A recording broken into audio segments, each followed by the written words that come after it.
So, off to a bit of a chaotic start. Alright. So we're going to be playing The Legend of Dragoon. This is a game that is near and dear to my heart.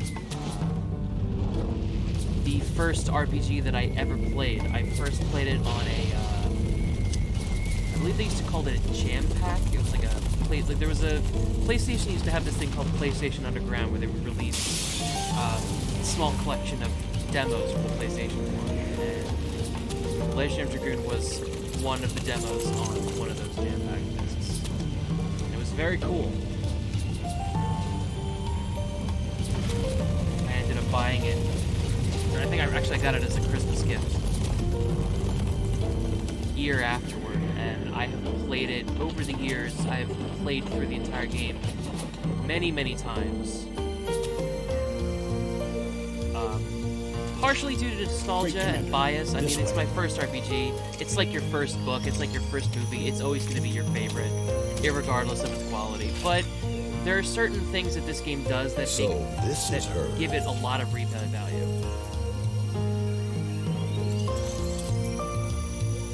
Some of it is charm, some of it is fantastic music, gorgeous art design, unlike anything that has ever been made since.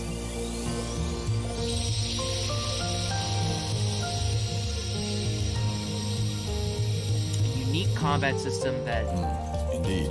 is seldom explored in Put her in RPGs. custody. Especially nowadays with the advent of like action RPGs where you can just control the character necessary? and It is His it's just an Majesty action game with Emperor numbers. Noel's It's command to take that girl into custody. Who is she? That is not your concern.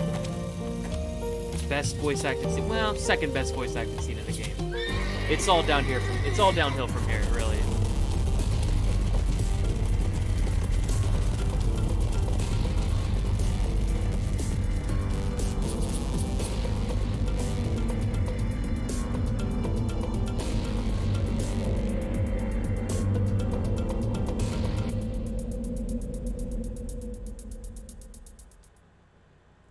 But yeah, this game definitely has a lot of strengths. It's got a couple of weaknesses here and there, namely voice acting and script translation. But other than those two things, this game is absolutely worthy of being a classic.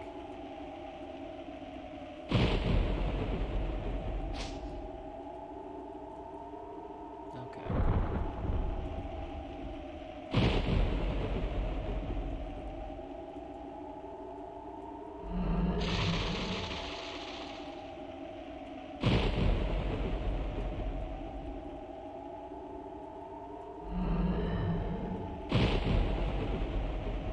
Green Tusk Dragon Fairbrand. It's funny, as a kid, I always wondered, like, why is he called Green Tusked when he's entirely green? But I think it's supposed to be green and also he has tusks. Who can say, really?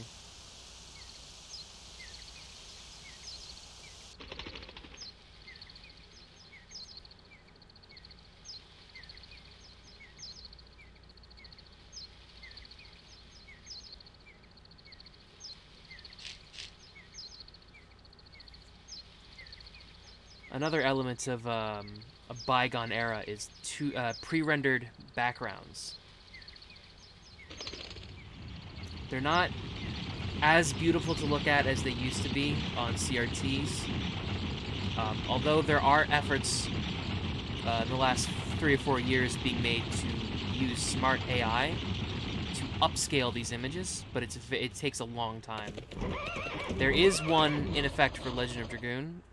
If you look for like AI upscaling Legend of Dragoon on YouTube, and the images that they're able to make are gorgeous. It's absolutely incredible. But it's not finished yet. But I am excited to see the fruits of that.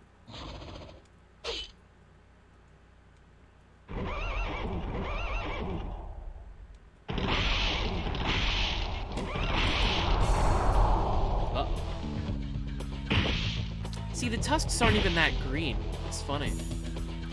So this little cutscene that they play, there's a really cool trick that they pull. There's a lot of limitations that they had because it's 3D on 2D backgrounds, but there's a couple 3D models of like trees, and there's going to be a 2D tree, I think right here, that turns into a 3D tree, and then the 2D background of the stump, 2D background of the tree changes into a stump. It's really cool. Just little things that they do like that in order to kind of overcome the limitations of the background being completely static. There's a lot of things that they do like that. There's running water that they have like 3D polygons moving across 2D images to kind of give an illusion of there being waves in the water. It's all very cool.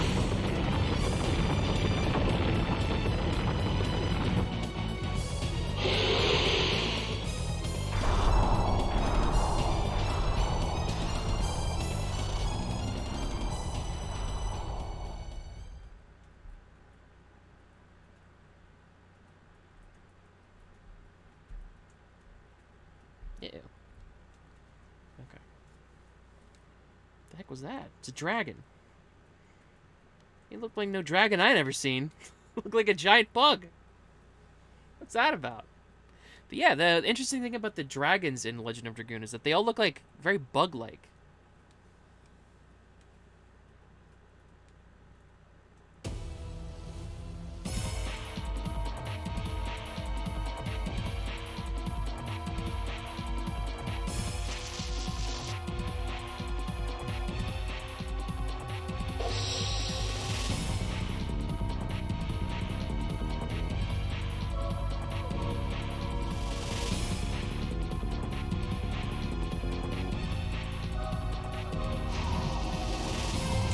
Rapidly approaching the gameplay part of this very soon.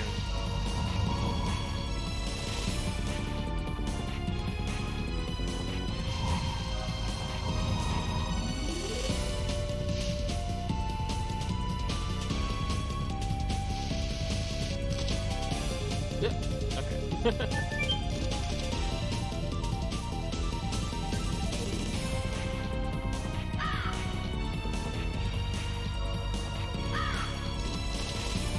So one of the things that I feel gives this game an enormous amount of replay value is that it's balanced in a way where you are actively discouraged. There are, I think, 7 or 8 playable characters in the game. You only get to have 3 in your party at any given time. And the way the game is balanced, you are actively discouraged from maxing all of them out.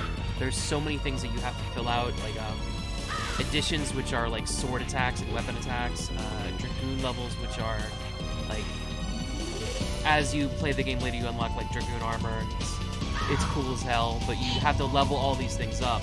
And if you try to do that with every single character, it takes a long time, it's a lot of grinding, and it's not fun. However, if you just pick the characters that you like, and then just play through, by the end of the game, those characters that you picked will be maxed out. So, as such, you'll play through the game with Dart and 2 other characters. Uh-oh! My first edition and I dropped it. Oh no. We're off to a bad start. Jesus.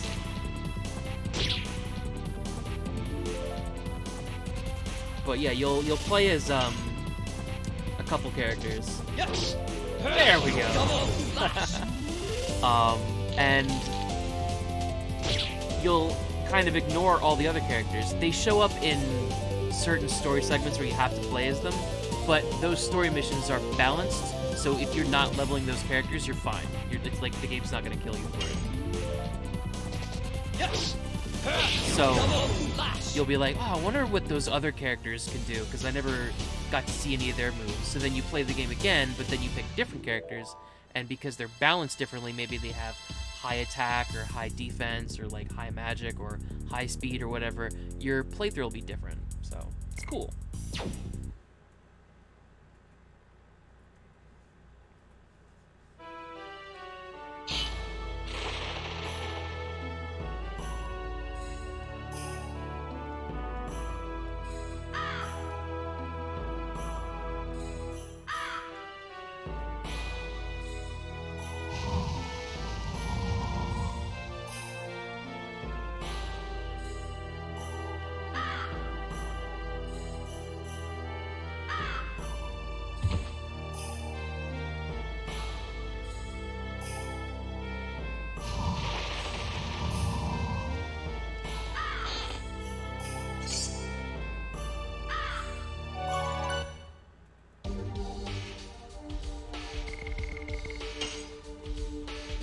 few games that had a menu theme. It's a very nice menu theme, really. Alright. Ignore that.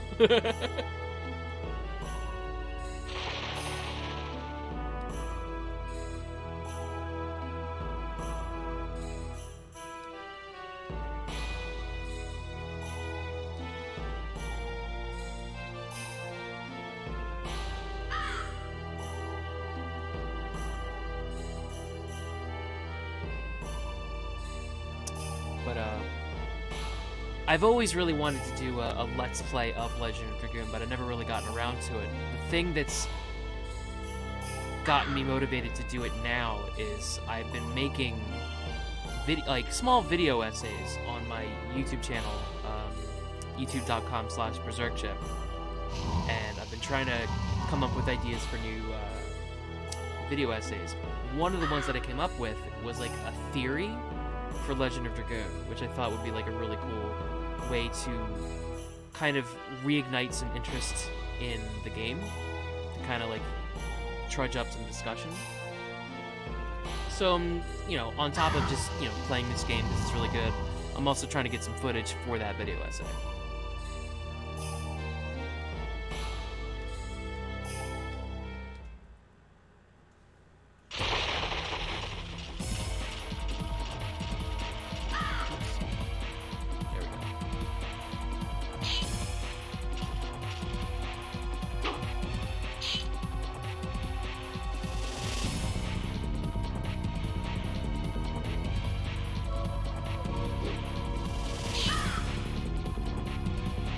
So as you saw earlier, unfortunately, because the program kind of gave it away, I'm using an emulator called DuckStation, and as far as I understand, it is one of, if not the best PS1 emulators that I've seen so far. It has a lot of features, one of which is upscaling. As you can see, the models look much cleaner than they would on a traditional PlayStation disc. Jesus, they're really laying it on me. Damn. Okay, I'm in trouble. Yo, I might die.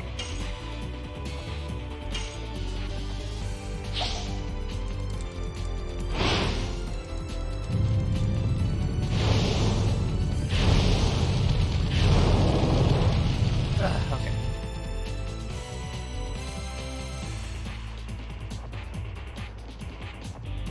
So one of the more physically taxing elements of this game is that magic works where you have items and you throw them, and then you are meant to mash the X button as hard as you can, and the faster and harder you can mash it, the stronger the magic is. And it is not very forgiving. You have to mash it pretty damn hard. So once you kill their leader, the other two guys run away. But I'm not gonna let this one escape. See ya!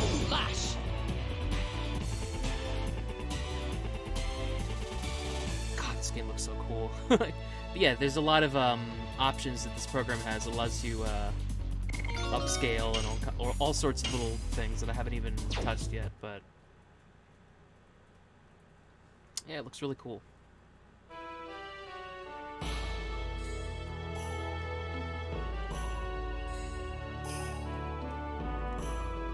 Won't stop you. Not like he could. Can't walk. It must be rough.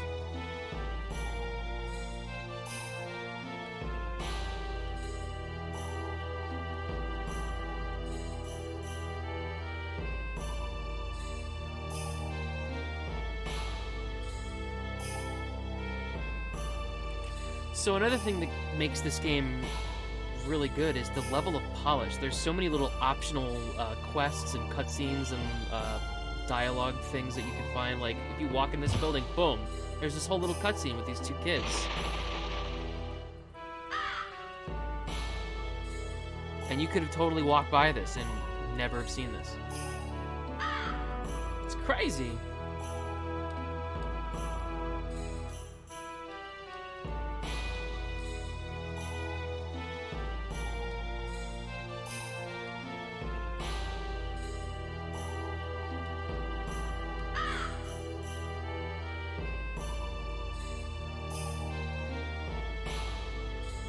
Though it does beg the question, since these two kids are the one that heals this guy, if you had not walked in this building, would he have just died? Yikes, huh? So, I'm not gonna talk to everybody, but... Boom, Stardust. So, throughout the game, there's 50 Stardusts that you can pick up by just randomly looking at things on the map. They're in very specific areas, actually. And, yeah, every 10 you get a really epic fucking item that makes the game easier. I love this guy. Shamelessly came back because you weren't here. Damn! What's cool about this game is that there's multiple discs, and if you beat the first disc, then put disc 1 back in and come back here, he'll say something else, but he'll still say damn somewhere in his fucking... So he's the damn guy.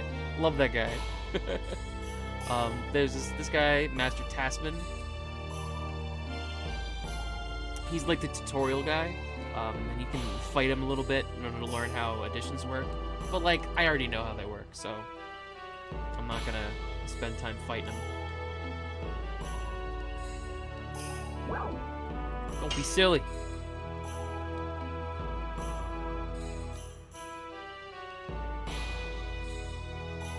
Don't be stupid. So I believe in that second battle we unlocked Volcano. Now, actually, actually, let me just heal real quick also.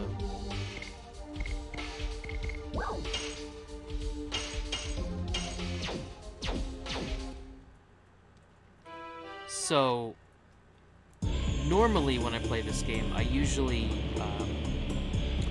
another thing that's really cool, because this game is, there's so many little things that makes this game really cool, but another thing that's really cool is the numbers for the RPG side of this game are very small compared to most other RPGs of this ilk, like Final Fantasy and Dragon Quest and what have you.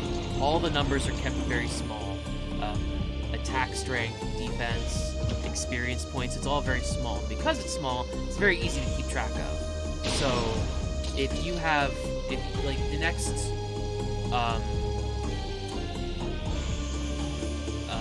the word I'm looking for? If, like, the next level up, you need 100 XP, and every battle, you get 10 XP, then you know, oh, 10 battles and I level up, right? So because the numbers are small, it's easier to keep track of stuff like that, whereas in Final Fantasy, it's like, you level up in 6,482 and you get 23 in each battle. Like, it's like, how am I supposed to keep track of that? I'm stupid. I don't know how math works. What am I doing here? But throughout the game, you are usually playing as 3 characters. And every single map in the game is balanced around having 3 characters, including the starting area. The starting area is supposed to give you like 1 or 2 XP per character, but because we only have Dart when we first go here, it gives you way more than it's supposed to. Not way more, but more than it's supposed to. So if you grind here for like a half an hour while listening to a podcast, you can go from like, I think I'm level 2 right now?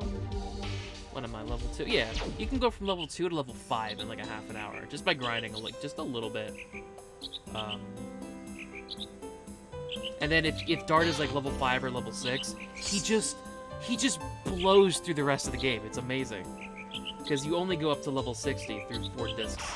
And that's max level, like, which takes a long time to get to. By the end of the 4th disc, if you're just playing normally, you would get to like level 35 to 45 at most. So each level really matters. Yes. Oh my gosh. I can't talk and do additions at the same time.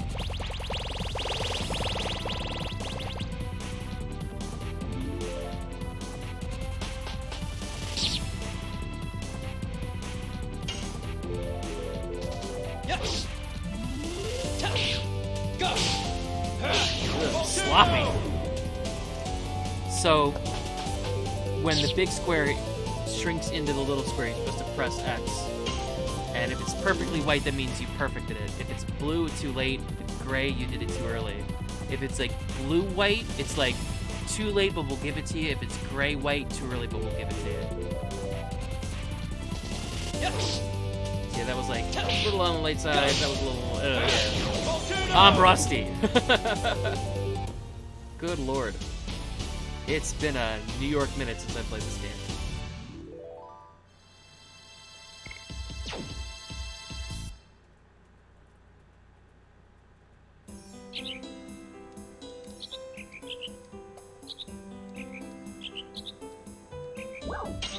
Oops, no.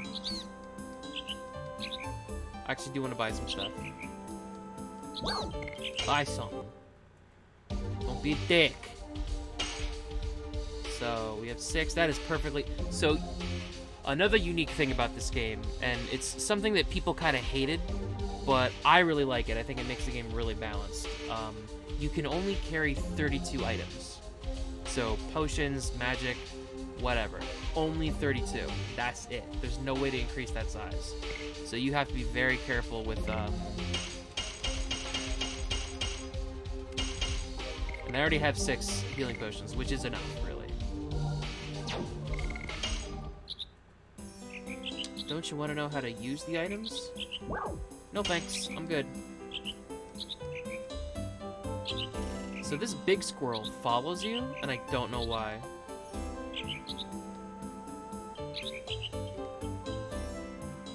So, old school RPG, obviously it has random encounters, but it tells you with the little triangle above your head, it goes from blue to yellow to red, and it tells you how close you are to the next encounter.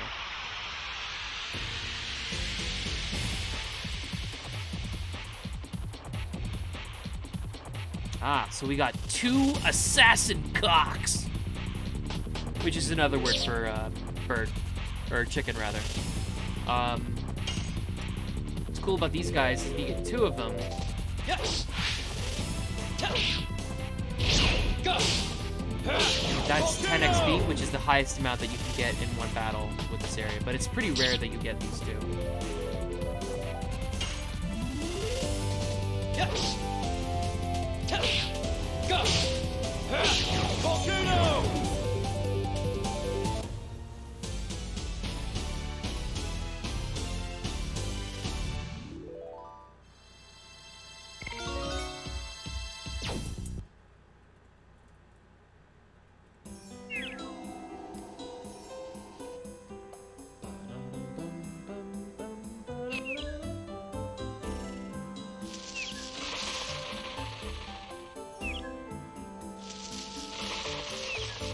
Oops, nope, I didn't want to do that. Not yet, anyway. I want to get these items.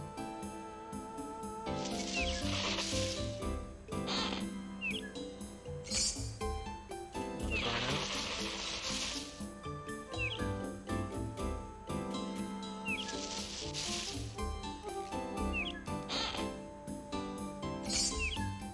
$20G.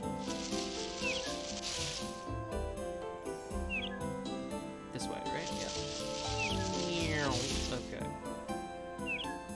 So a lot of the dungeons and areas in this game this is kind of a tutorial for how traversing Legend of Dragoon works when you're not on the world map. You're just teleporting to a lot of different locations. Oh wow, I've never actually seen... Some areas aggro faster than others, and I've never seen this one aggro. It always has a really low aggro rate. Yes. Ah! Ugh. Uh-oh! Ah! So, guarding in this game halves all damage you receive, and then it also heals you a little bit, which is really cool. So we're just gonna heal a little bit, just a little.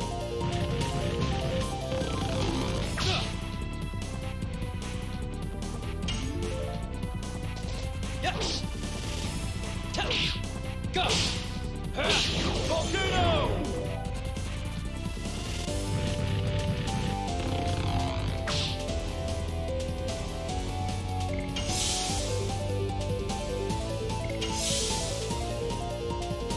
So speed determines the order at which your characters can go and how many turns they can go. So if you have the high on speed, Sometimes you can go twice. Dart actually has an average to low, like kind of average speed, but like towards the low end compared to some of the other characters. Yes. Go. Volcano. Uh-oh.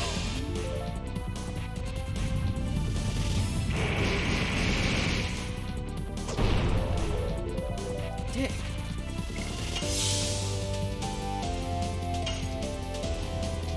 Yes. So when the screen goes red, that means it's a counterattack, and I have to press circle instead of X. And if I don't press it right, they knock me away. And every time you do the addition, when you do it 20 times, it levels up and gets stronger. Which is cool. And if you level them up all to max, you get like a final edition, which is really cool.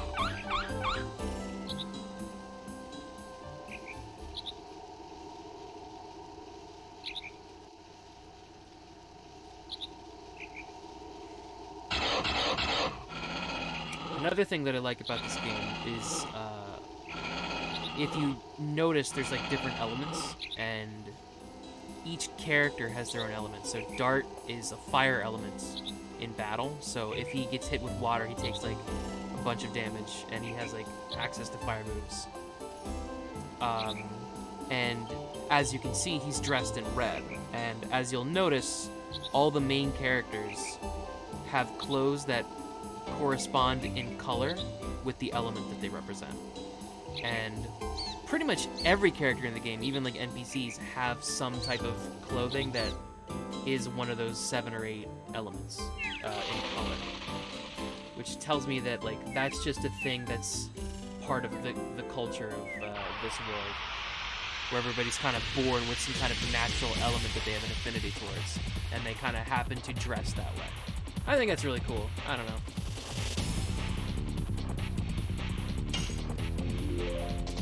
Yes. Ah! So there's like different camera angles for battles, and I think if you press L, one of the L's, one of the R's, R2, you can actually change the camera angle, and that can help you with additions, because sometimes additions feel weird to do if like it's from behind or some shit, you know. Yes. Go. Volcano.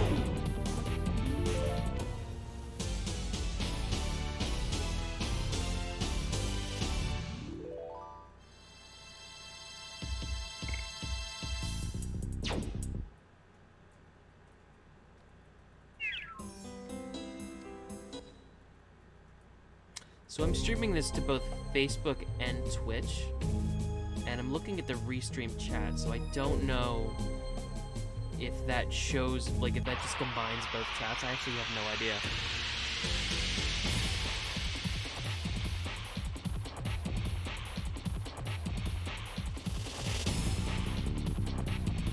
Look at this dude. Yes. Go. Volcano. It's funny. I don't know if like the timing is. It just feels like I have to press it way earlier than I feel like I ought to. It's fine. I don't care, but it's weird. So because I'm not doing the grindy thing that I talked about earlier, it's gonna make the game a little harder than I'm used to. But I mean, whatever. What's the worst that could happen, really?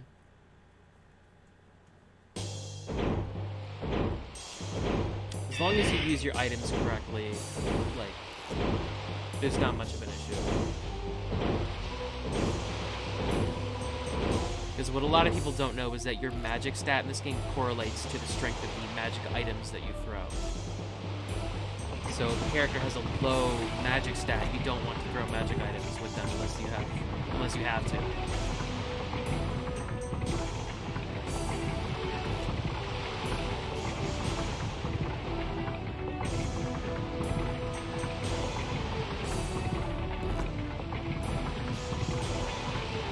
So in some areas, your triangle's always going to be red, and that's because instead of random encounters, there will be enemies on the screen.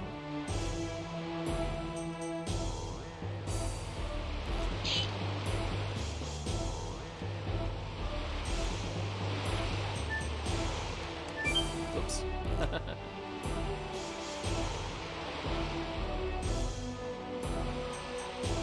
So when a little yellow exclamation point comes up, that means you gotta push the goddamn button.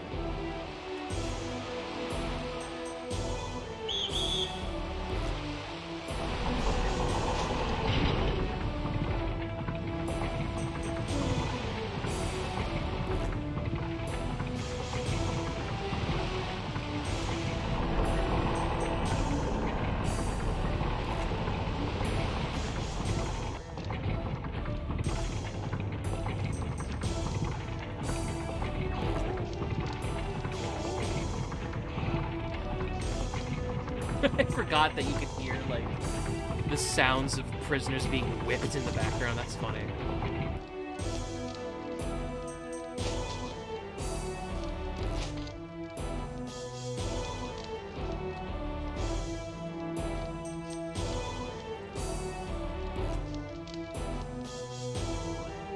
So this is held in a prison. This is where the Sandora Imperial Army keeps all their POWs.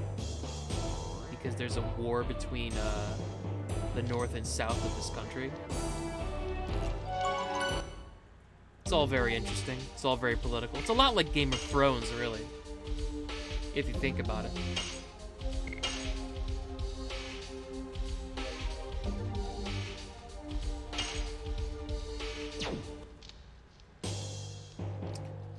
I'm actually gonna take a very small break. I'll be back in like 5 minutes. Let's get back into the swing of things.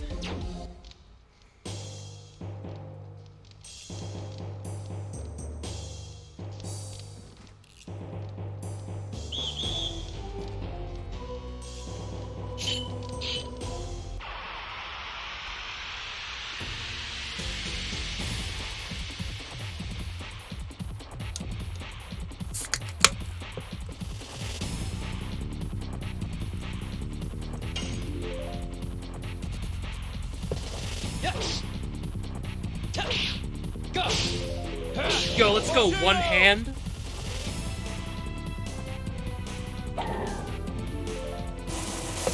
Weird not killing him in one edition. Jesus, look at the damage. Yes. Go. Volcano.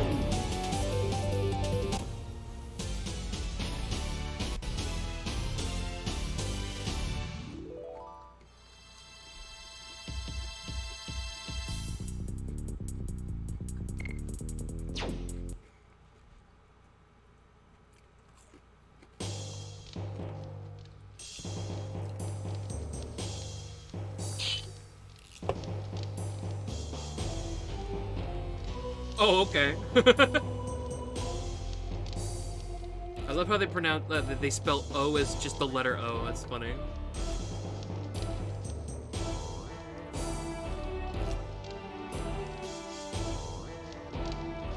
Back here. There we go. Oh, wait. Ah!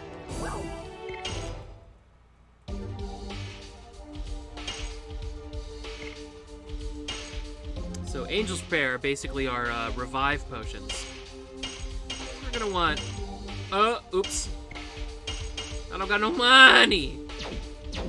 Because I didn't grind it all! Ah! We're playing hard mode. Alright, that's fine for now.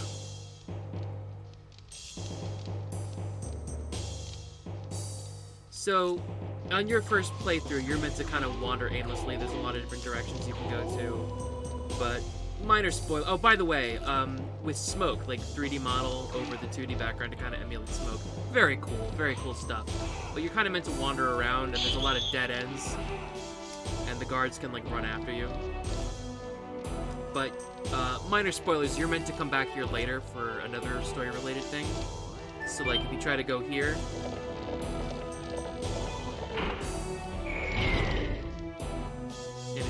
sign, it'll say, like, out of service. Don't even think about it, that's funny. But yeah, there's, like, a lot of little things. You can go up here, but there's nothing up here.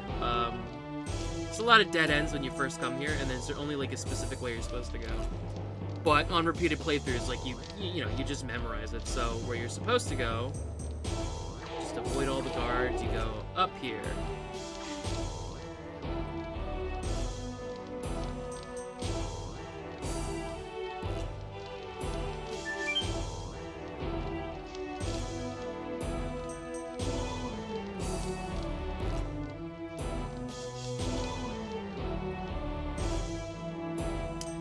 I watched a speed run. Uh-oh. But yeah, I watched a speed run of this game not too long ago, and they were talking about how the music is kind of repetitive. I don't know if I agree with that.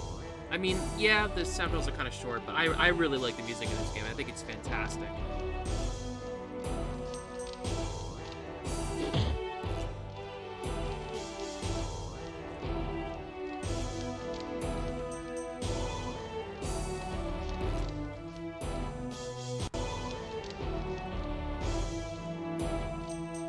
Music just has a lot of layers to it that makes it unique compared to a lot of the PlayStation 1 games of this era.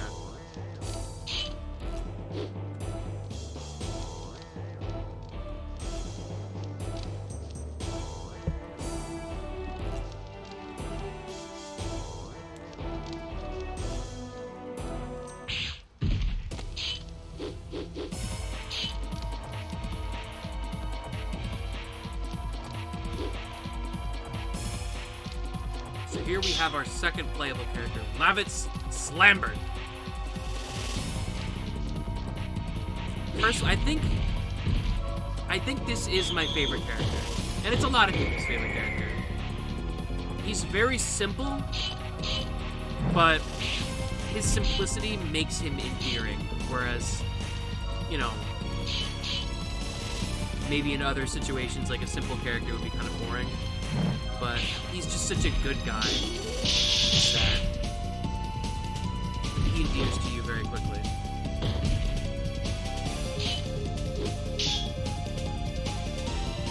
I don't think that's how you're supposed to use a spear, Lavitz.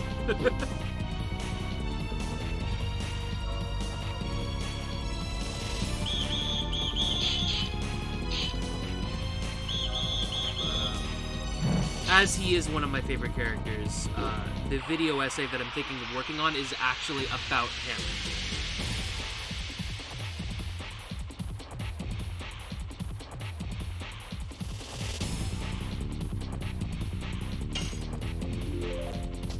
Yes! Go! Volcano!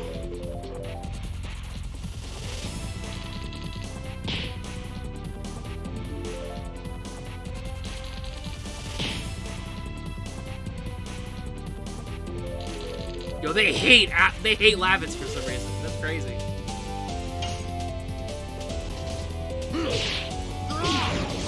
Yo, get him. Yes! Go! Volcano! That's funny. If you just blow through here and get here as quick as possible, Dart is actually a little bit weaker than Lavitz, both in HP and in attack power. I wonder if narratively that's how it was supposed to be. Yes! Go! Volcano!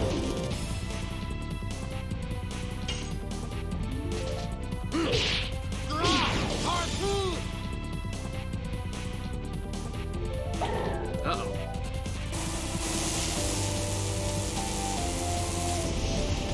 Jesus.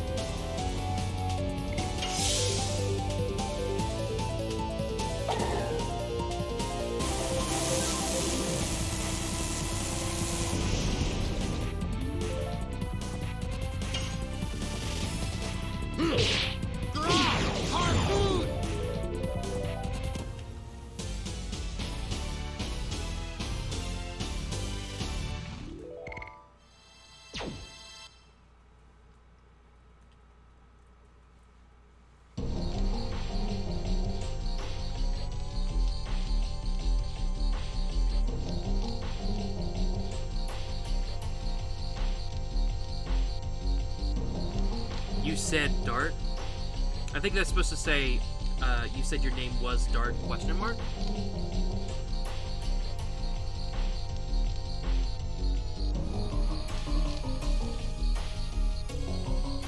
Yeah, the translation is very, it's rough. It's, on its best day, it's matter-of-fact and just a little quirky, but there are a lot of lines that are very clunky in terms of grammar, which is unfortunate.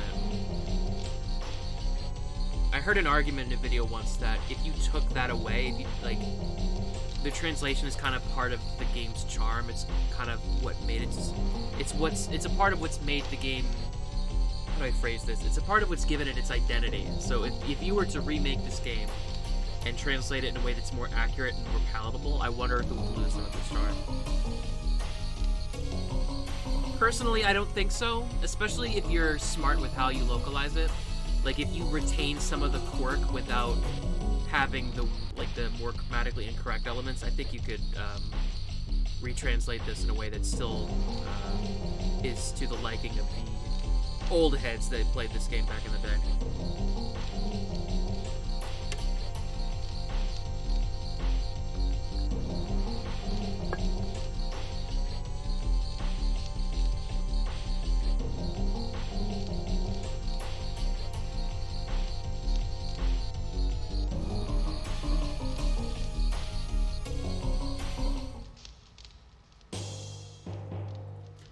Like the light and the smoke that's coming from the bottom of the chasm looks really cool. So you go to all these cages and there's people to talk to. Not this guy, he's dead. But yeah, there's people to talk to, prisoners. I don't know why. I think there's a character who actually says like the gates are unlocked, but nobody wants to leave because they'll throw you into the pit.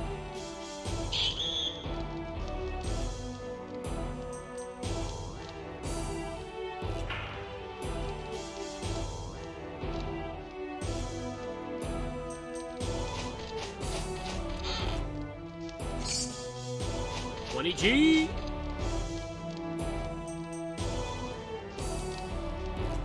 But yeah, they're all scared of both the head warden Frugal and the monster.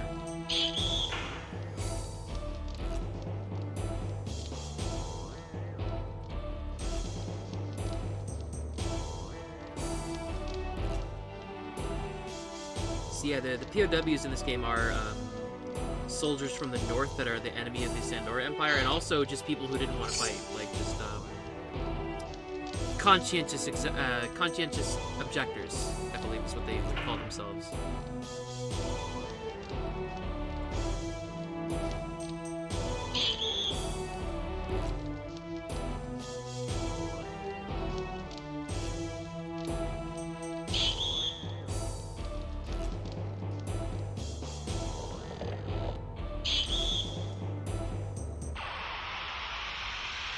So once you get Lavish, that elevator shows up, and then you can take it up to the 3rd level. And then you can advance the story that way. Harpoon! Yes! Go! Volcano!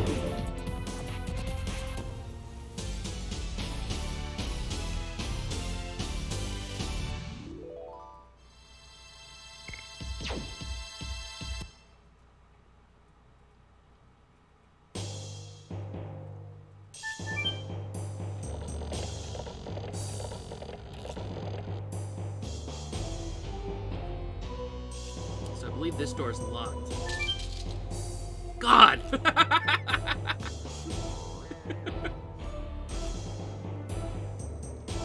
Like I said, when on its best day, it's very like quirky and matter of fact. Whoop!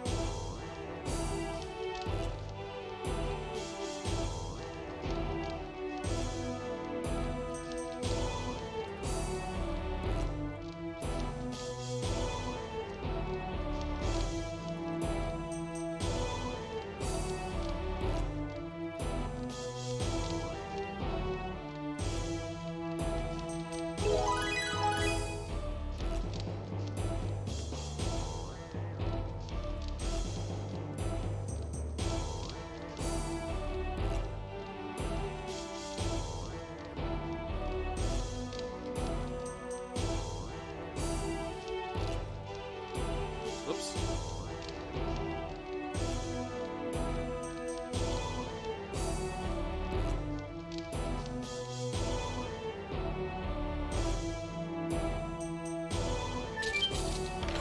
There we go. Now we can get out of here.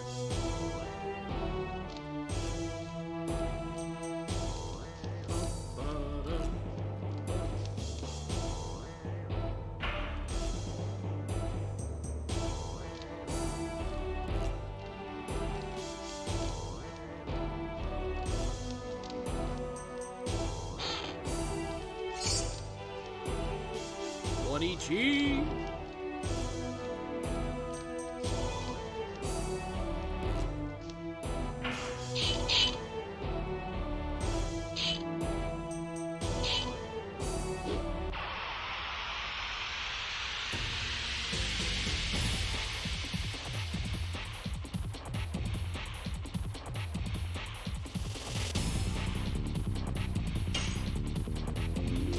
Yes! Go! Volcano!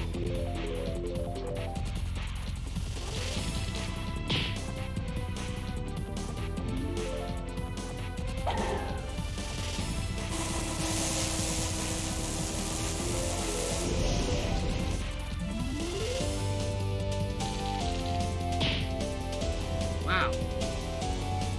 Dart is way squishier than Lavis at level 3. Wow. That's crazy. Ah! Yes! Go! Volcano!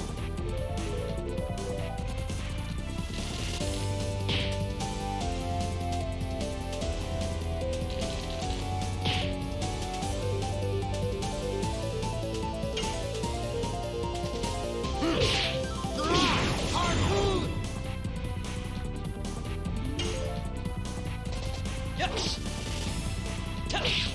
Go! Volcano!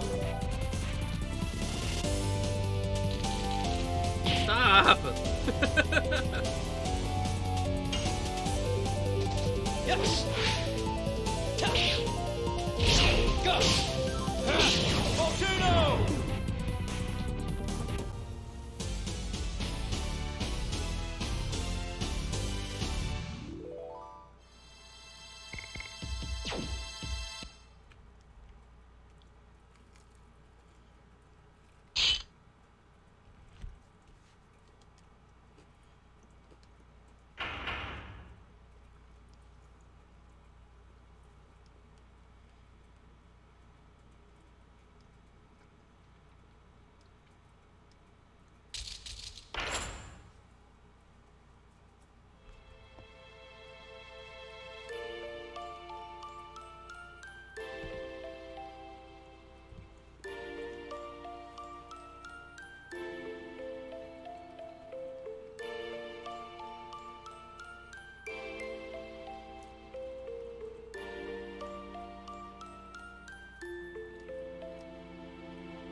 So, after this fight, we'll be introduced to the third playable character, Shauna, who does, unlike the other two, does not have an addition, but her magic stat is a little higher.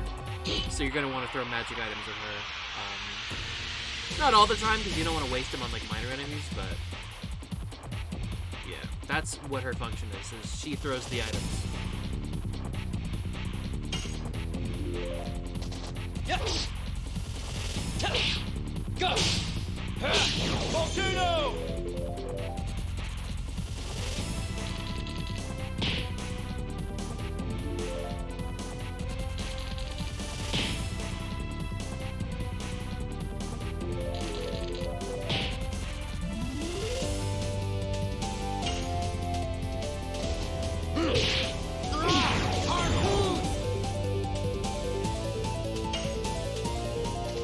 Yes! Go! Volcano!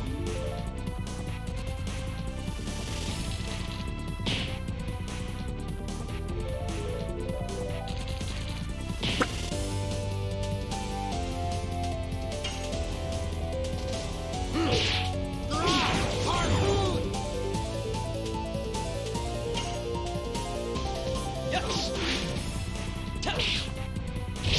Go! Volcano!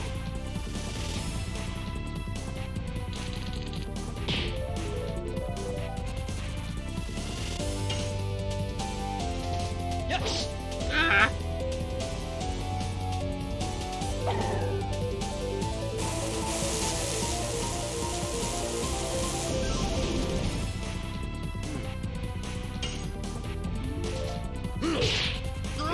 Harpoon!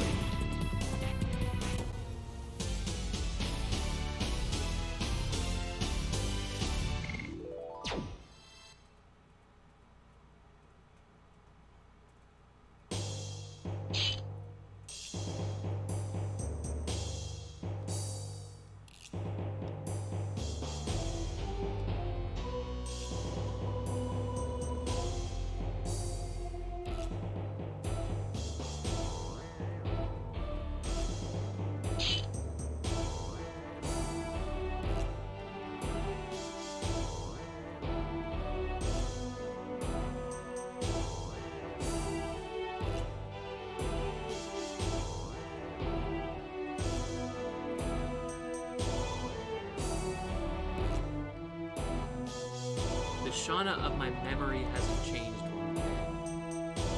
I guess it's one of those awkward lines that like doesn't super make sense.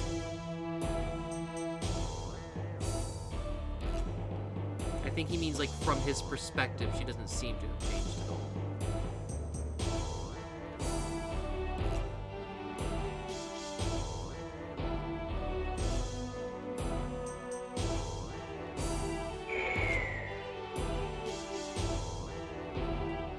The localization is never bad enough where you like completely can't understand what they're saying.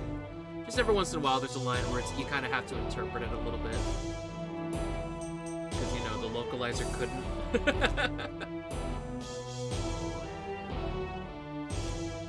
But, you know, there's a couple cool lines. I might as well dye everything else red with your blood. That's a decent line.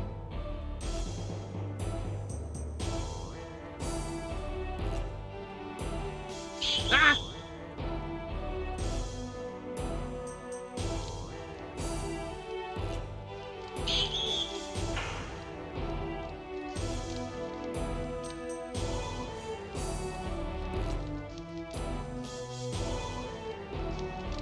So, what I was saying before about characters dressed corresponding to their element, have you noticed this dude's wearing green and this dude's wearing blue? So, like, wind is the green element and water's the blue element, so I wonder if these two guys are like that, you know? Even though they're just NPCs and it doesn't really matter. That's kind of how I interpret. That's my headcanon, if you will. That all the characters have, like, all the people in the world of Legend of Dragoon have, like, a corresponding element. I just think that's kind of cool. I don't know.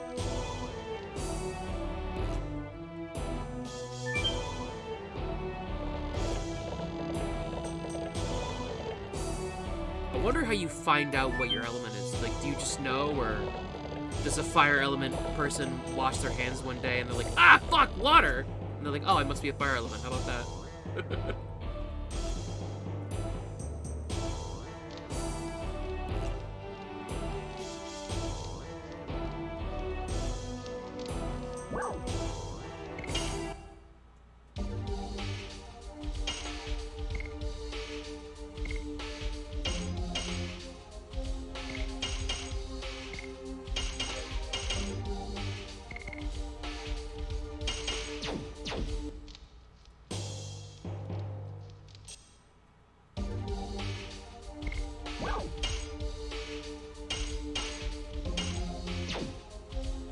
Heal Dart up a little bit because he's still pretty squishy. I'm gonna fight this guy actually.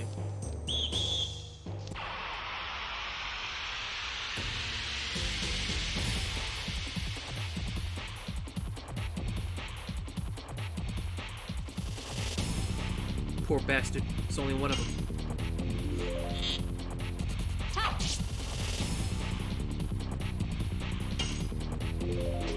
Yes.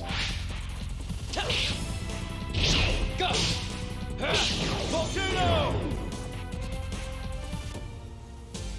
You know, when you're not power leveling, when you're not grinding, Shauna's DPS is actually not that bad.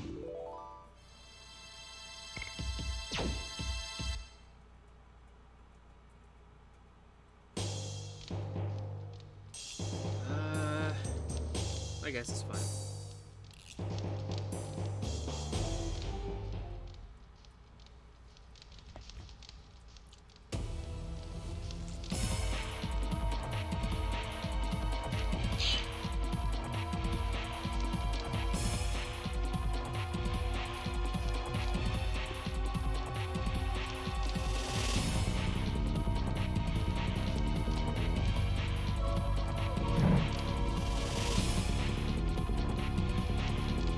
We never do find out where Frugal's from.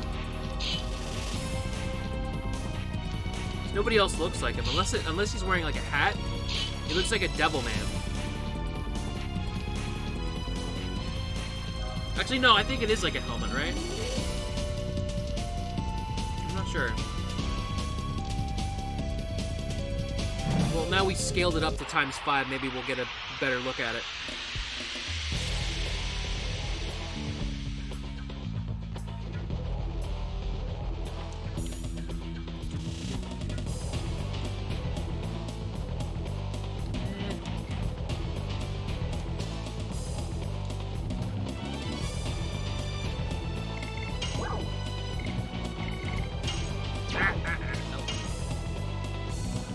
You actually can't target him at first.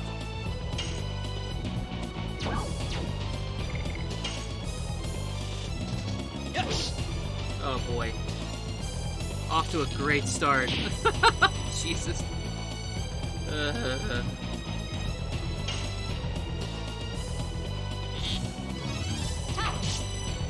Oh damn, I thought that would be enough to kill him actually. Oh well. That's alright.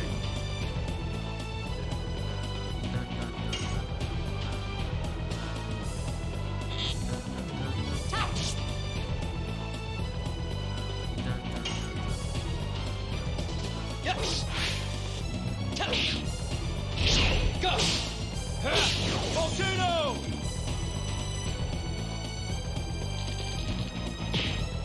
Back in the day, a lot of reviewers compared this game to Final Fantasy VII, which always perplexed me because they're completely different settings.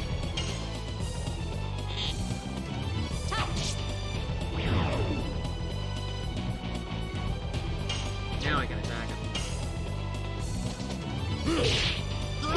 Harpoon. I think it is a helmet, actually.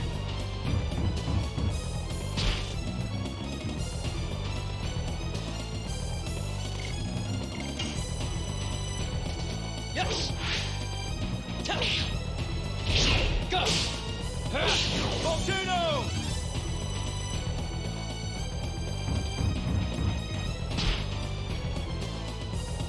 Damn, it's like a truck. Yeah.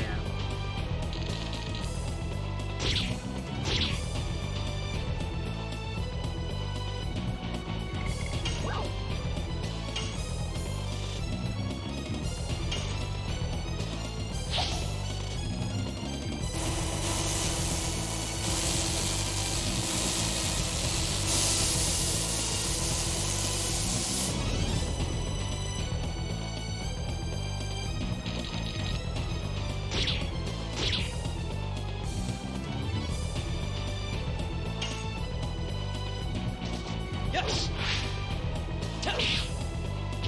Go. Volcano.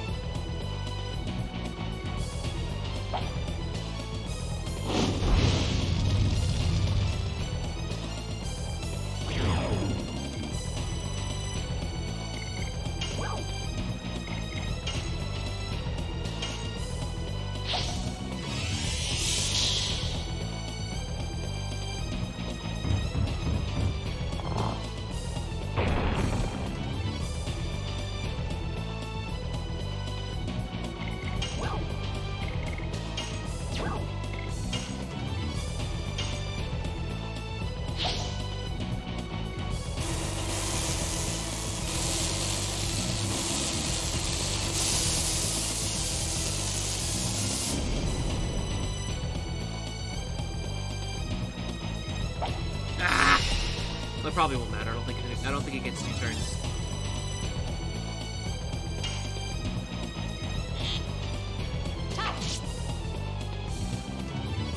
Hey, there we go. Although that's gonna hurt, I think, right?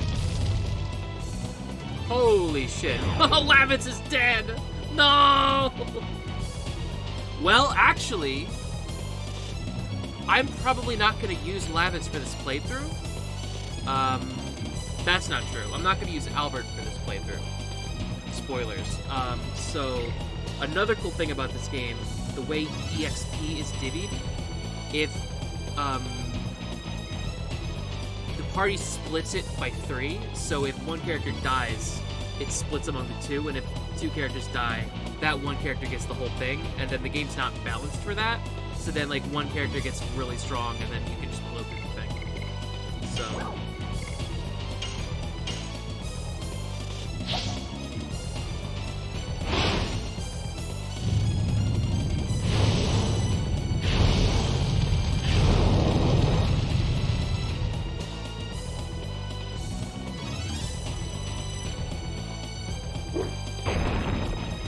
Who throws a boulder, honestly?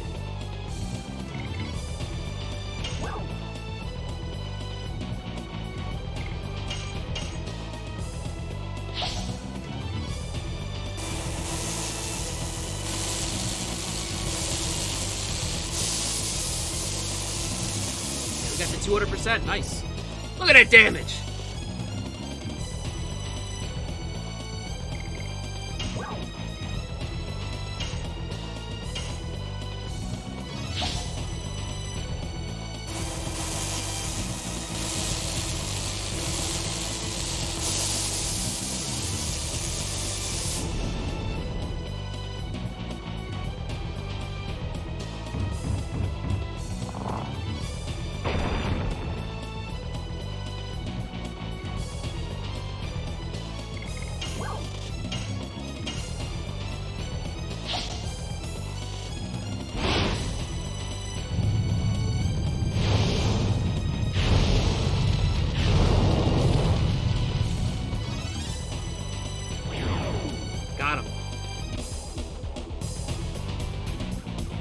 Magic is busted in this game.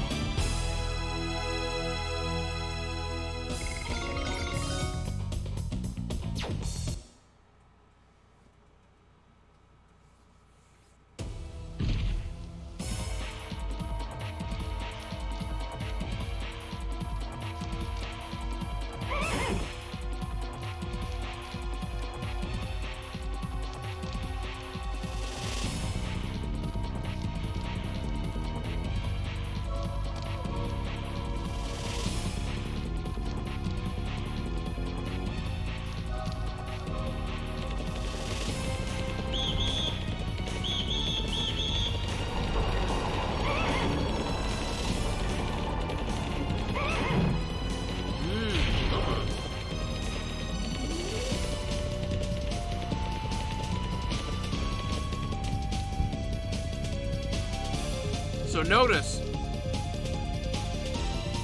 that the drawbridge almost closed on the Lavitz.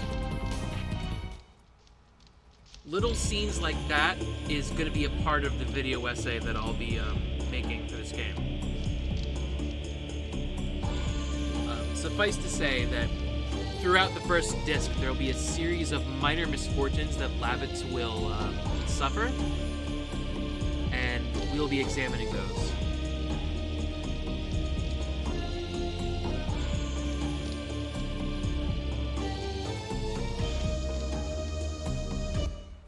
That's funny. That character who just said they're on the palm of my hands, all going according to plan. I don't think that's true, because like what the stuff that happened had nothing to do with this plan.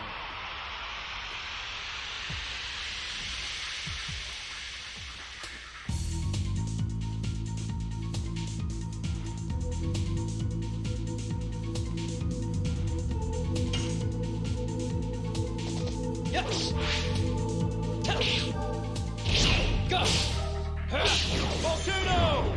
See, now I'm hitting a little harder.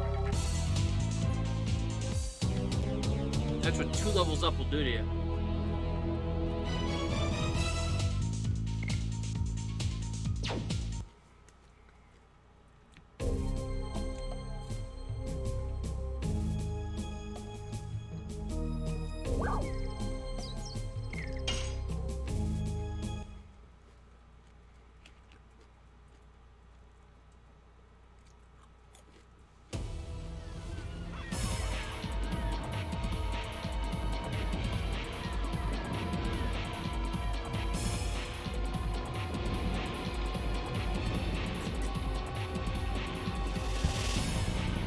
Oops.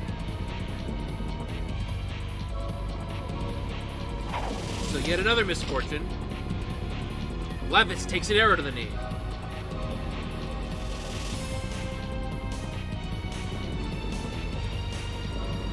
Ain't that funny?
Women first. Me too, man. Me too.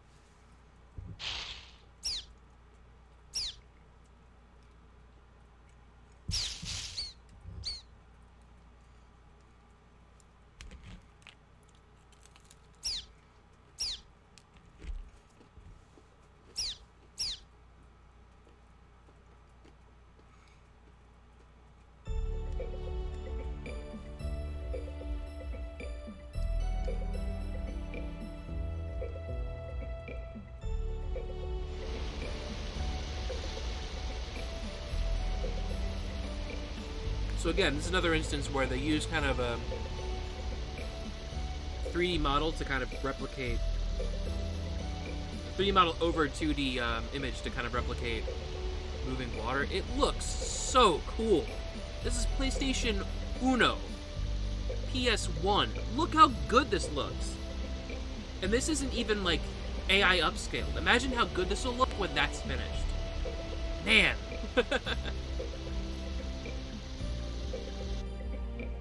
This game, like, this is just a, like, it's called the Prairie. It's just like a regular, like, field area, and it looks gorgeous.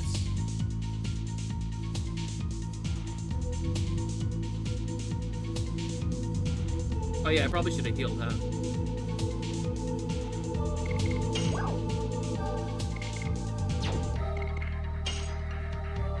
I'm gonna go for it. Yes! Go! Volcano! This might have been a mistake. I probably should have healed.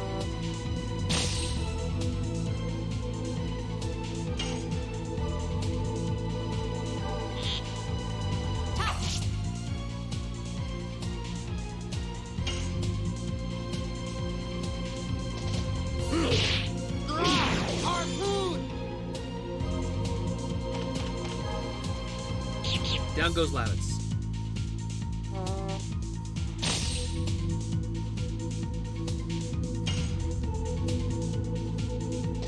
Yes! Go! Volcano! I hope this is more engaging for viewers. I might die, dude. Oh my gosh. Oh my god, dude.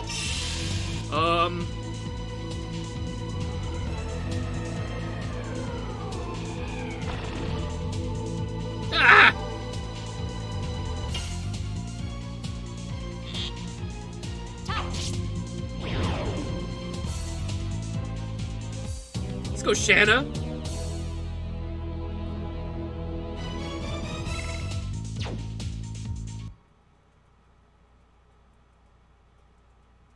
Alright, I think I can make it to the next spot without getting bamboozled here.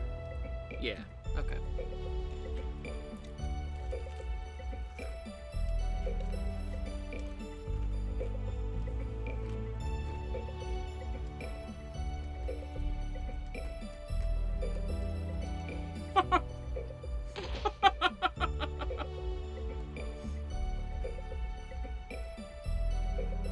Shauna?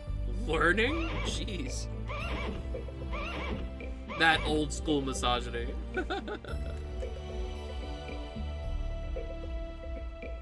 Ah! No! There's a healing spot in that hut. Oh, come on. No!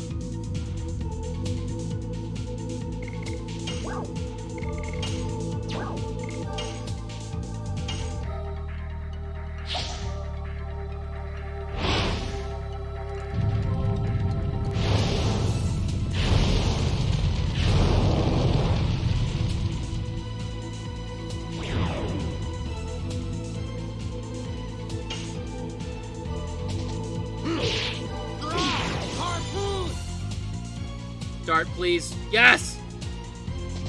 Yes! Go! Yeah! Okay. We got lucky.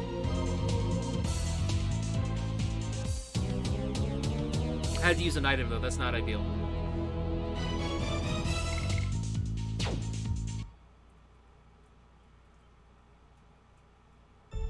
There we go. Jesus.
Here we get Dart's tragic backstory.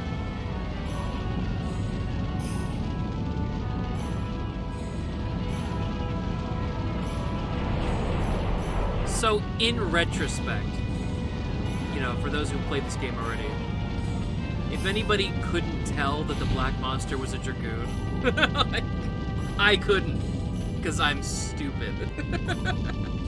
Well, 10-year-old me was stupid.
said NEAT. That stands for not employed, educated, or in training.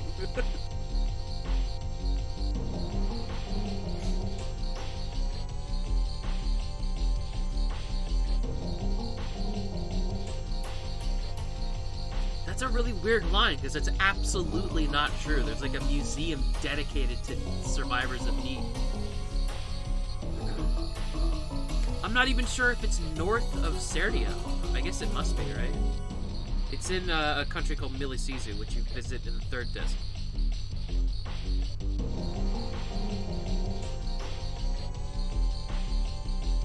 You know, Lavitz is explaining the situation with the war in Serdio.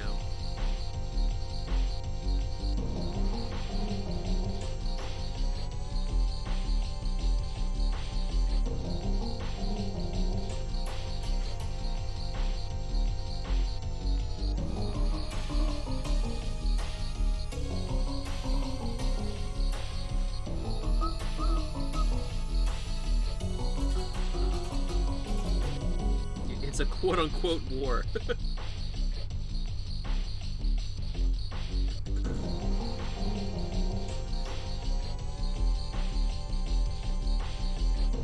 Minister Noish.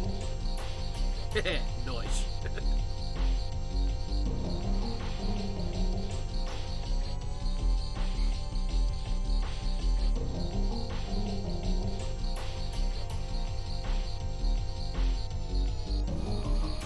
Thanks, she says.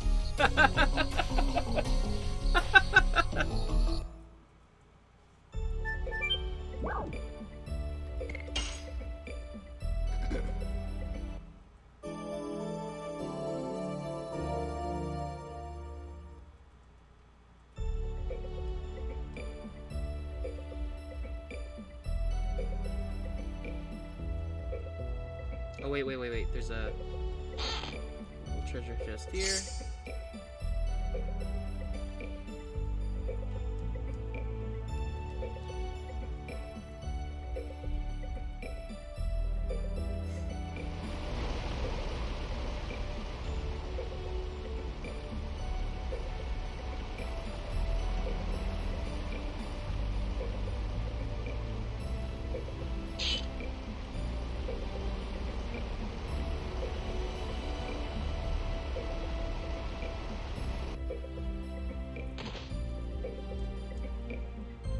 So another little bit of polish, you can actually beckon the horse, and he'll like come to you. And I guess you can like, I guess it's supposed to be you feeding it. I don't know. It's cute. There's no utility to it, but it's kind of a random little thing you can do.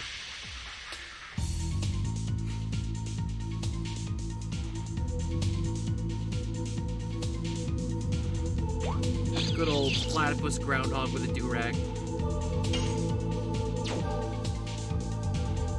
Camera angle. There we go. Oh, it's a mole. Okay. I never would have guessed.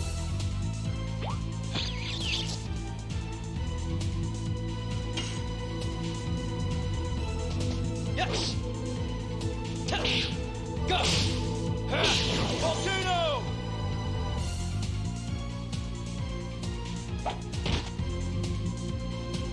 He just threw his own shit. Our food!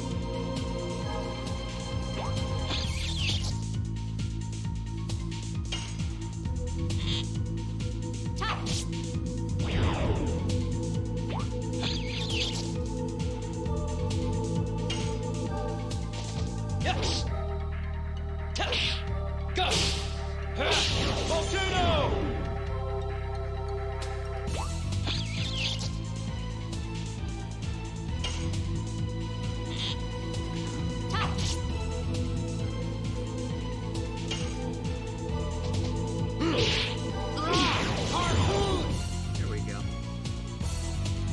Because I didn't grind, battles are a little on the longer side, but it's not that bad.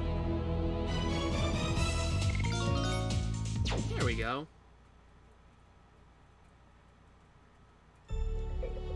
Lavitz is starting to catch up, so we're good. What? Wait, no, I'm going the wrong way, I think, yeah. gotta go get the axe.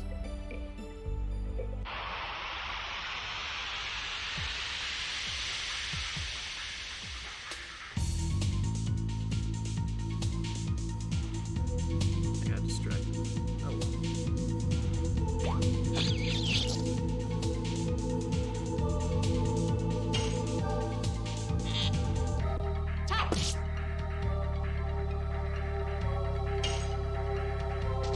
Yes! Go! Volcano!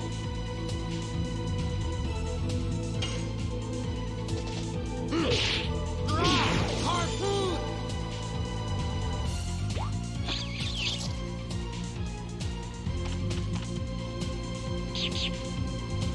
Wow, look at that damage.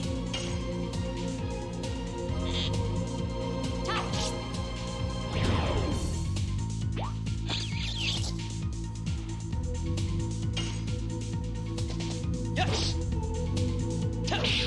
Go! Volcano!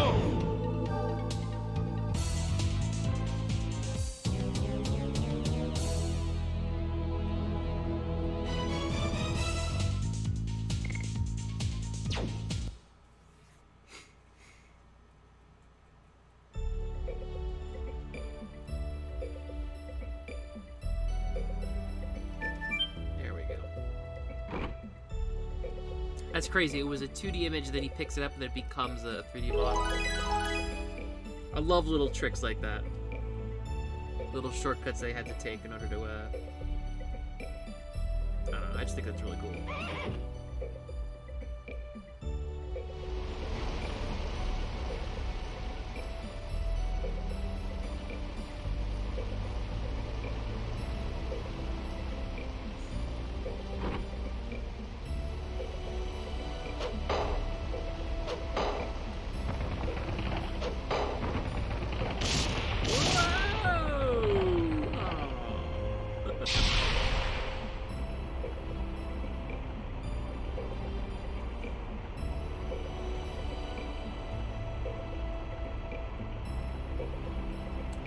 Out another way.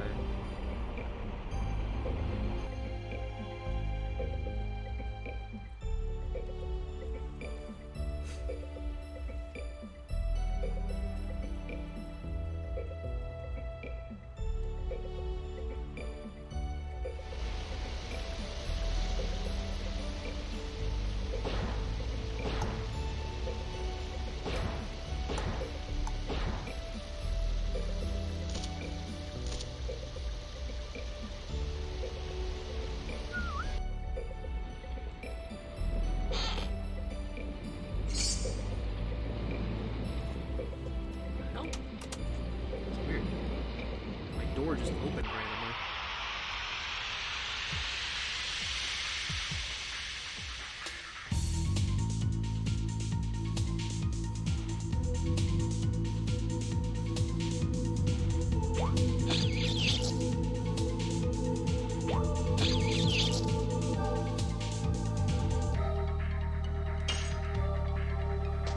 Yes!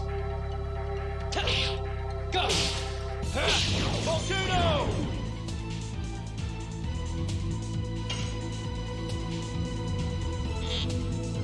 Harpoon!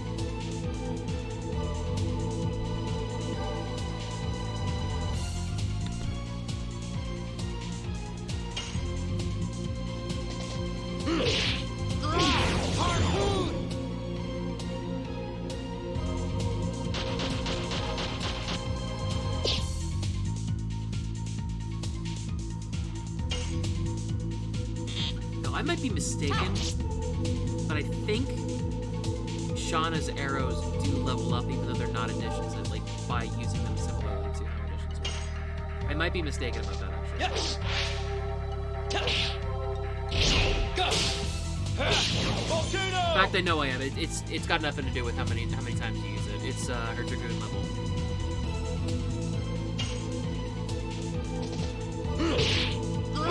Harpoon!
So again, like a little cutscene that's like completely optional. And they show up later. So that's cute. Cute little thing. Yes! Go! Volcano!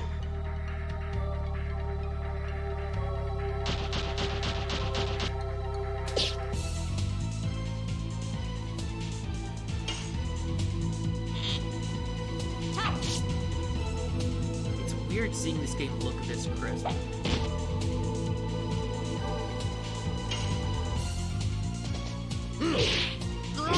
Harpoon!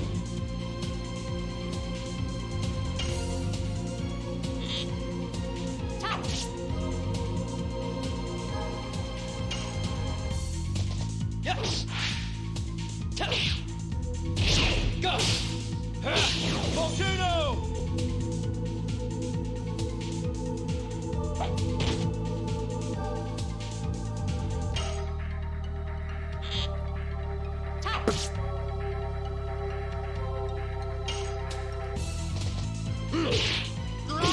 Harpoon!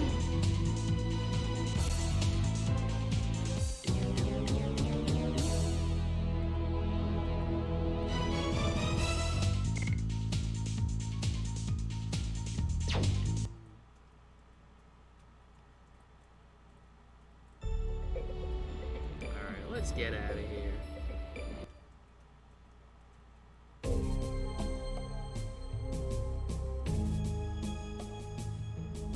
Go to the next area. Limestone Cave.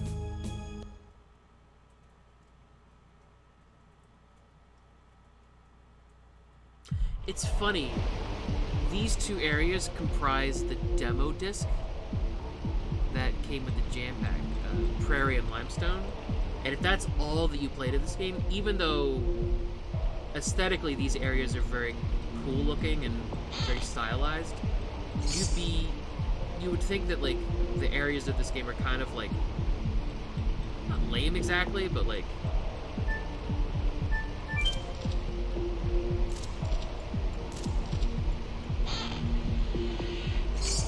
forgot that was there.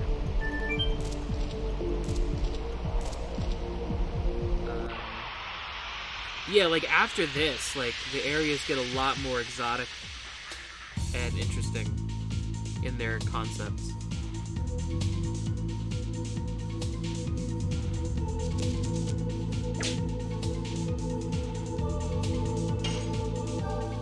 Ugly balloon. Yes! Go! Volcano!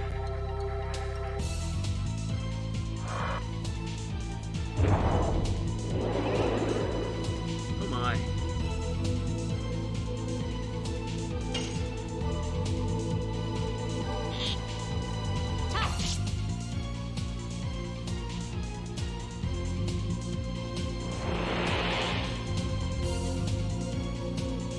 Yo, Ultra Instinct Shauna. Harpoon!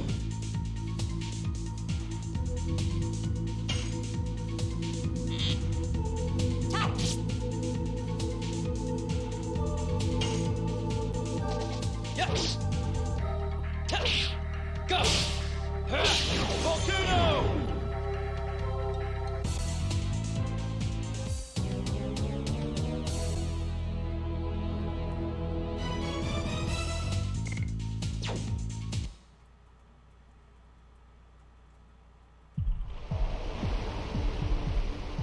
Another example of the water, like the 3D images going over the 2D.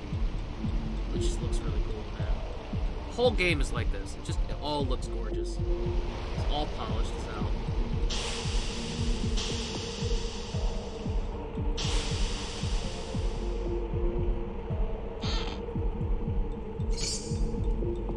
Bastard sword.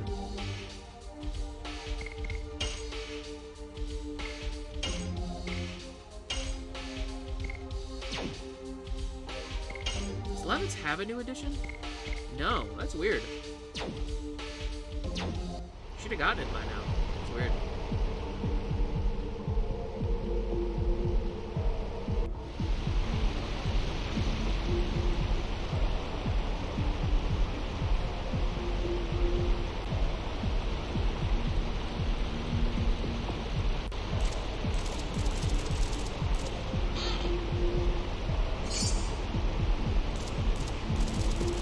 Total Vanishing is an item that kills a miter enemy. Although there is a sort of boss fight later in the game that counts as a miter enemy. You can skip it by saving Total Vanishings. So yet again, another instance where Lavitz has a weird misfortune.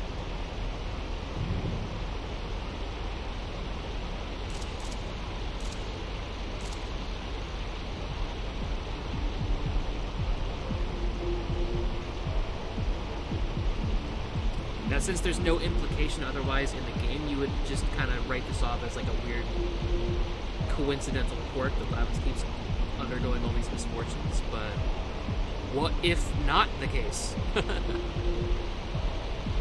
That's kind of what my video is going to go over.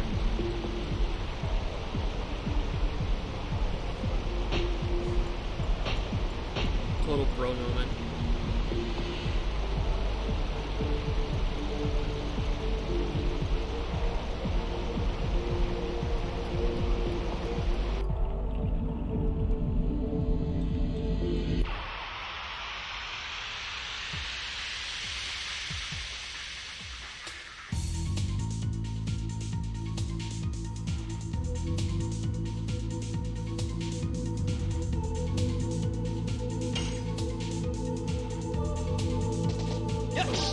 Oh my god.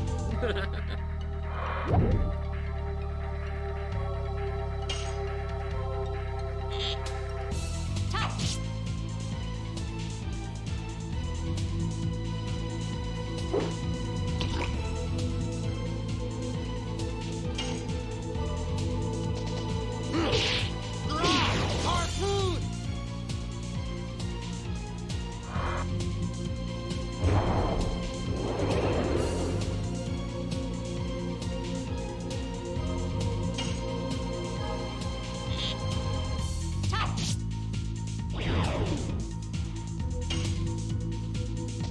Yes! Go! Volcano!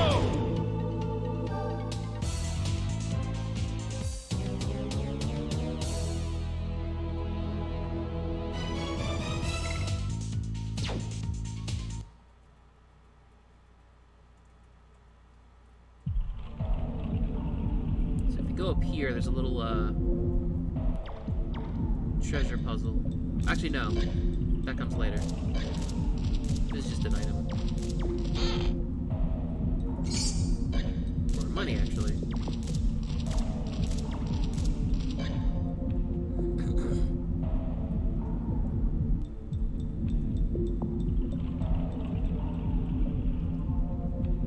So those are rock fireflies that heal you. And if I go over to them, they'll heal me, and then it'll be like a cutscene that explains like what they are and does a little bit of character building. But we're gonna skip that because I don't want to heal.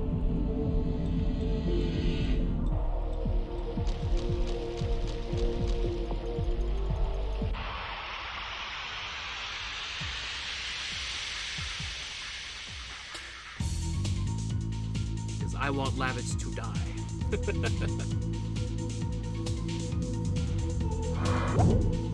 See you, Lavitz.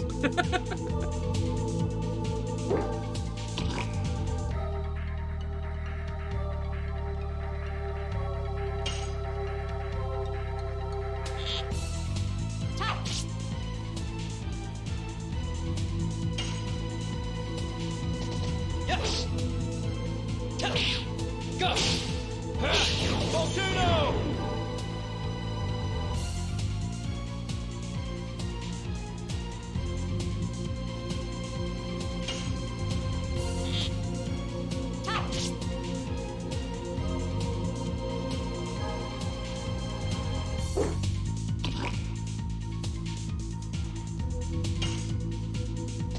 Yes!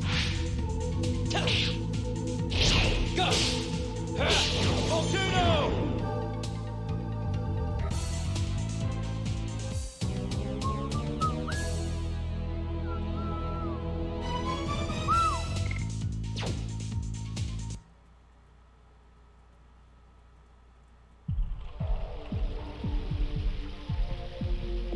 So here, there's a little item puzzle. So there's a treasure chest here. But chase this dude in a very specific way. Not let him get too far ahead of you.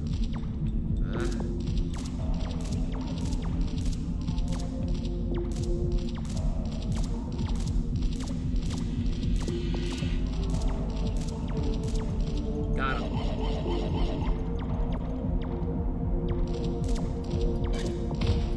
He drops that.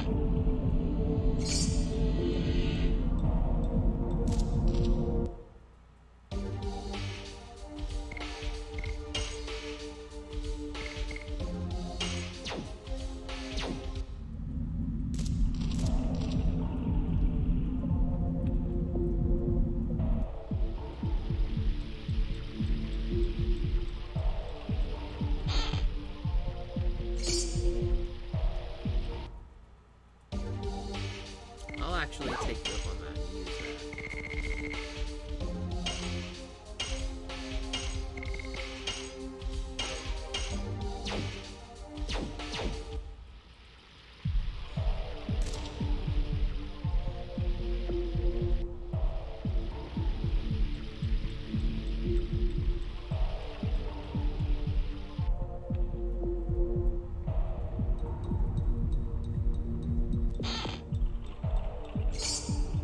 Probably should save, but we're not gonna. We're gonna live dangerously.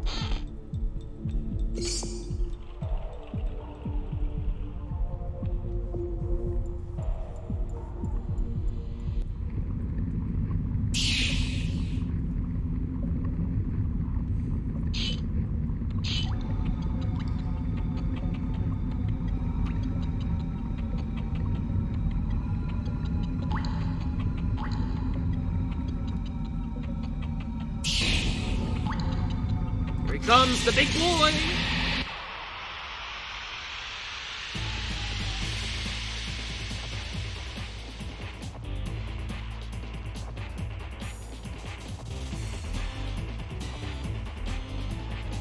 Alright.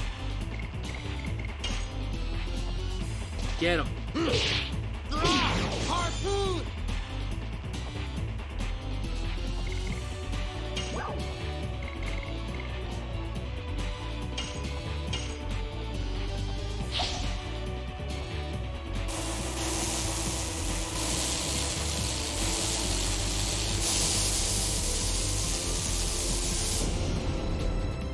Look at that damage.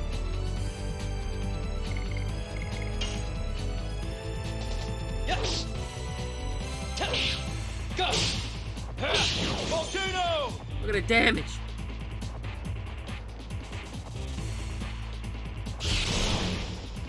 Down goes Lavitz.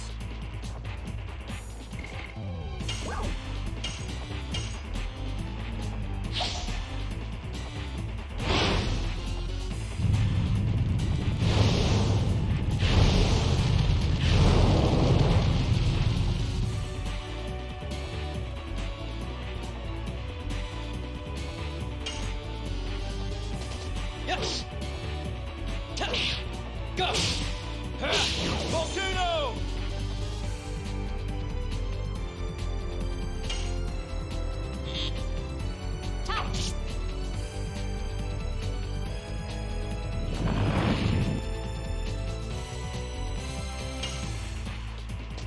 Yes! Go! Now, if the AI can just kill Shauna, that would be ideal.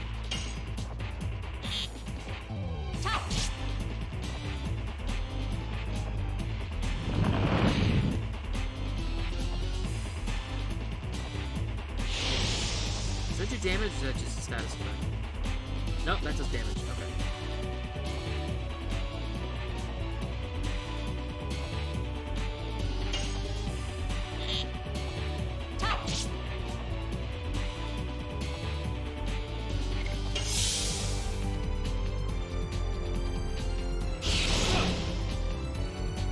Come on now.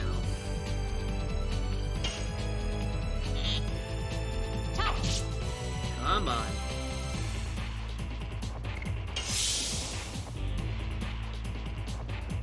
Come on, do the gas thing. There we go. Alright. Alright, down goes Shanna. That's not what I wanted, but that's okay. That's actually ideal. Now I don't have to use any items. Yes! Go! Volcano!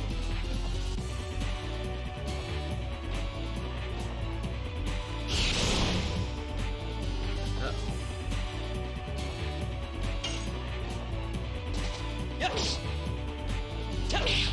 Go! Volcano!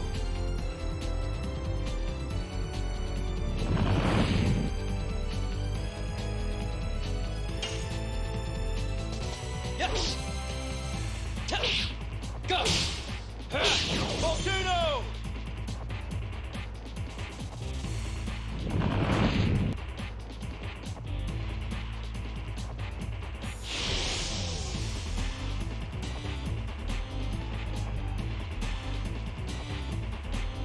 Shay.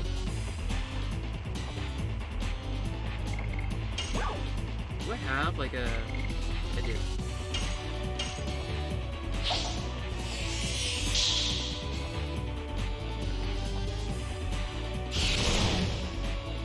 Dick!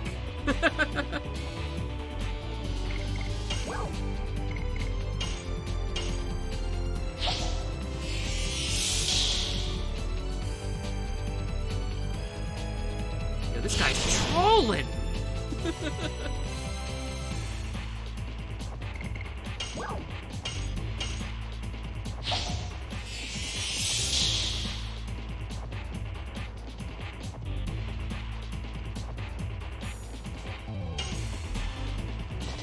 Yes! Go! Volcano!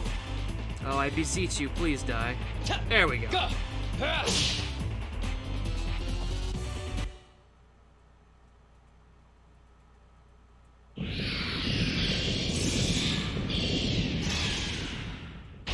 How these things will look. Times 5K. Wow. They look good.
Yeah, boy.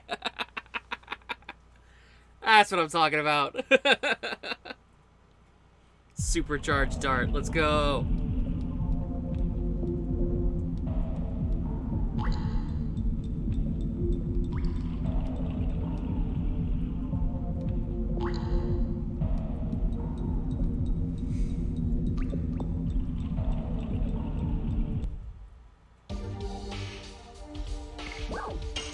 Let's get rid of the poison.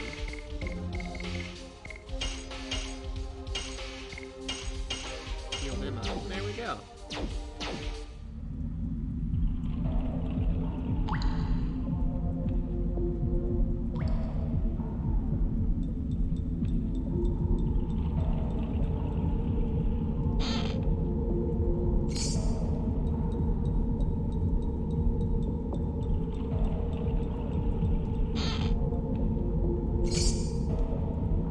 Cheat.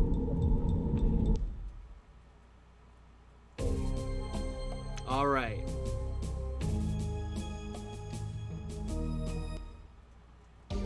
We are gonna save right here,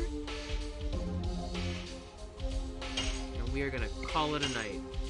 this is where the demo disc stopped, and this is where I too will stop for the night. It has been a blast, and we will come back to this momentarily.